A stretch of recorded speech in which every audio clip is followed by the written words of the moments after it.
د افغانستان د اسلامي امارت د ملي دفاع وزیر مولوي محمد یعقوب مجاهد پر پاکستان اور بل کړ.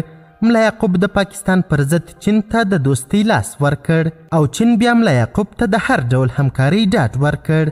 دا چې ملا یعقوب څنګه پر پاکستان اور بل کړ، چین ملا یعقوب ته څه وویل، بشپړ حال را سره همدغه روانه ویډیو کې کتلی سئ.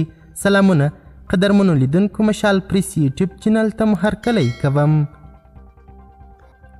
د ملي دفاع سرپرست وزیر د افغانستان په چارو کې د چین هیواد استازي سره وکتل.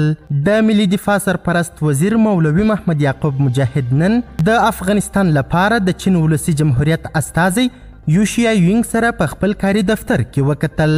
په دې کتنه کې د ملي دفاع سرپرست وزیر ښاغلي یوشیا یونګ ته د ښه راغلاست ترڅنګ له افغانستان سره د چین د ښو اړیکو او همکاریو یادونه وکړه او ویې ویل د اسلامي امارت په راتګ سره له ګاونډیو هیوادونو په ځانګړې توګه له چین سره دوه اړخیزې اړیکې پراخې او ورځ په ورځ پیاوړې کیږي.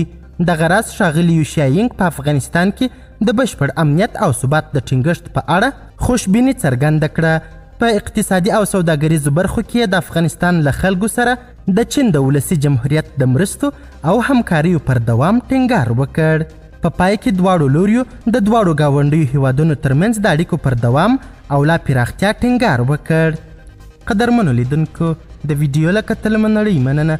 د لا زیاتو او نورو لحظه پر لحظه خبري مطالبو لپاره زموږ همدغه مشال پریس یوټیوب چینل سبسکرایب کړئ. تر بیا او بلې ویډیو ښه وخت چې چارې د الله په امان.